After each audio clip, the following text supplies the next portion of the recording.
12 വയസ്സുകാരിയെ പലതവണ ലൈംഗിക പീഡനത്തിന് വിധേയനാക്കിയ രണ്ടാനച്ഛന് മഞ്ചേരി സ്പെഷ്യൽ പോക്സോ കോടതി 141 വർഷം കഠിന തടവും 7.85 ലക്ഷം രൂപ പിഴയും ശിക്ഷ വിധിച്ചു. തമിഴ്നാട് തിരുവാരൂർ സ്വദേശിയെയാണ് ജഡ്ജ് AM അഷ്റഫ് ശിക്ഷിച്ചത്. ബാലികയുടെ മാതാവിനെ ഭർത്താവ് ഉപേക്ഷിച്ചതിനെ തുടർന്ന് രണ്ടാമത് വിവാഹം കഴിച്ചതാണ് പ്രതി. തമിഴ്നാട് സ്വദേശികളായ കുടുംബം ജോലി അന്വേഷിച്ചാണ് മലപ്പുറം ജില്ലയിലെത്തിയത്. ജില്ലയിലെ വിവിധ ഭാഗങ്ങളിൽ വാടക ക്വാർട്ടേഴ്സുകളിൽ താമസിച്ച് ജോലി ചെയ്ത് ജീവിച്ചു വരികയായിരുന്നു. കുട്ടിയുടെ മാതാവ് ജോലിക്ക് പോകുന്ന സമയങ്ങളിൽ താമസ സ്ഥലത്ത് വെച്ച് കുട്ടിയെ പലതവണ ബലാത്സംഗം ചെയ്തുവെന്നാണ് കേസ്. 2017 മുതൽ 2020 വരെയുള്ള കാലയളവിൽ വിവിധ വാടക ക്വാർട്ടേഴ്സുകളിലാണ് പീഡനം നടന്നത്. 2021 ഫെബ്രുവരി 5-ന് കുട്ടി കൂട്ടുകാരിയോടൊത്ത് മലപ്പുറം മുണ്ടുപറമ്പിലെ വാടക ക്വാർട്ടേഴ്സിന്റെ മുറ്റത്ത് കളിച്ചുകൊണ്ടിരിക്കെ രണ്ടാനച്ഛൻ വീട്ടിലേക്ക് വരികയും കുട്ടിയെ കിടപ്പുമുറിയിൽ കൊണ്ടുപോയി ബലാത്സംഗം ചെയ്യുകയുമായിരുന്നു. ഇക്കാര്യം കുട്ടി കൂട്ടുകാരിയോടും ജോലി കഴിഞ്ഞെത്തിയ മാതാവിനോടും പറഞ്ഞതോടെയാണ് പീഡന വിവരം പുറത്തായത്.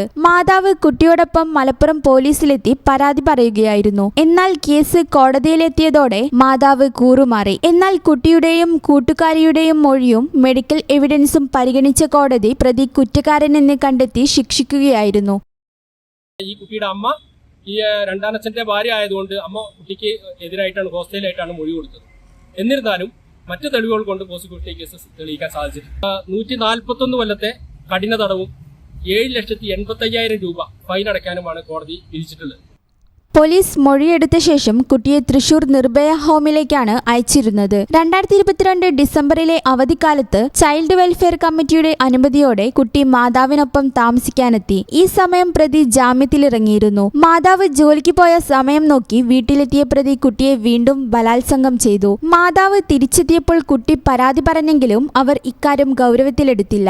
എന്നാൽ വിവരമറിഞ്ഞ പോലീസ് ഈ സംഭവത്തിൽ മറ്റൊരു കേസ് രജിസ്റ്റർ ചെയ്യുകയും വിവരം പുറത്തു പറയാൻ മടിച്ച മാതാവ് കൂട്ടുപ്രതിയാക്കുകയും ചെയ്തു. ഇതാണ് ആദ്യ കേസിൽ മാതാവ് കൂറുമാറാൻ കാരണം. രണ്ടാമത്തെ കേസിന്റെ വിചാരണ നടപടികൾ ഇതേ കോടതിയിൽ അവസാന ഘട്ടത്തിലാണ്. പോക്സോയിലെ വിവിധ വകുപ്പുകൾ പ്രകാരവും IPC 376, IPC 354 വകുപ്പുകൾ പ്രകാരവുമാണ് തടവ് ശിക്ഷയും പിഴയും വിധിച്ചത്. തടവ് ശിക്ഷ ഒരുമിച്ച് അനുഭവിച്ചാൽ മതിയെന്നും റിമാൻഡിൽ കഴിഞ്ഞ കാലാവധി ശിക്ഷയിൽ ഇളവ് ചെയ്യുമെന്നും കോടതി വിധിച്ചു. പ്രതിയെ ശിക്ഷ അനുഭവിക്കുന്നതിനായി തവനൂർ ജയിലിലേക്ക് അയച്ചു.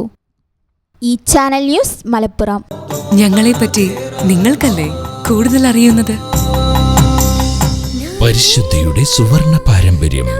Hayat golden diamonds, Valanchery.